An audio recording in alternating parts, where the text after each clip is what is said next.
Hey y'all, it's Marvello V. So, my men's Bible study group started up again. I attended yesterday, and I wanted to share something with you, kind of as a reminder, because I've written about it. I probably even posted about it, about spirituality in general, about what it means to me and what I think it's really calling all of us to do.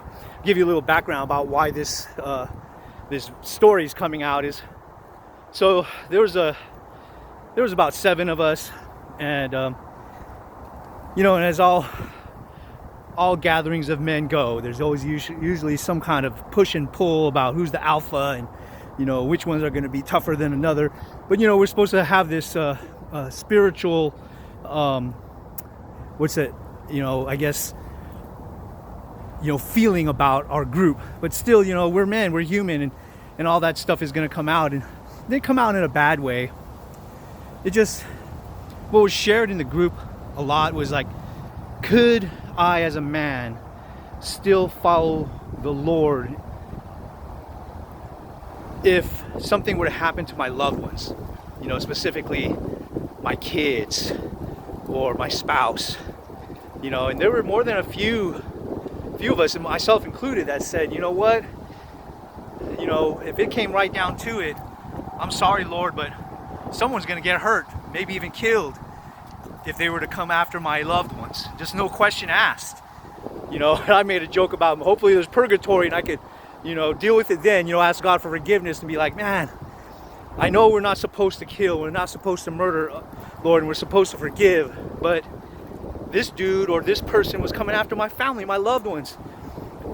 I know we all have a choice when it comes to our spirituality.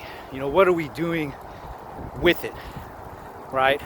Like, some of us think that, we only need spirituality during tough times.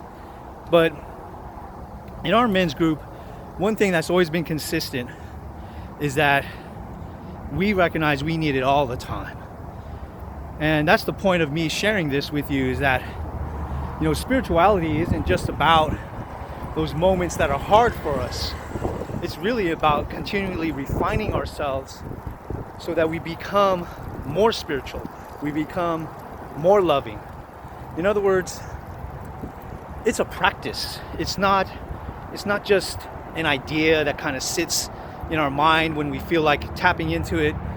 It's something that we continue to do day in, day out. We have to ask ourselves as men, and maybe even as people in general, what are we going to fall back on in times of stress and challenge? Can I, as a father and a husband, really refrain from hurting someone, killing someone possibly, if they were trying to bring harm to my family? Honestly, right now I can't say yes, because I couldn't just sit there and watch. I can't imagine myself doing that. Can I forgive someone? Let's say I wasn't there to protect them. Let's say what had happened to my family was inevitable and I couldn't be there to do anything about it. Could I then forgive that person or people for what they've done or what they did? I don't know. No one really knows, I think. It's easy to say, and that's what came out in the group. Yes, it's easy to say when we're sitting there around a table and we're all good and we're supposed to say the right things, right? But how about when it comes down to it? How about when it gets real? Who are we? That's what a real Christian is all about. It's not just about talk and fluff and about saying the right things.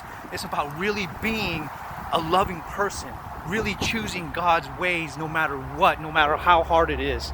So anyway, I want to drop that little piece of knowledge with y'all. For whatever it's worth, I mean, I know there's always a growth thing, right? It's easy for me to kind of expound on some of these things because I've fought with them, I struggle with them myself, and I'm just in a different place in life. So take it for what it is, ponder it, question it, don't even believe it. Check it for yourself. All right.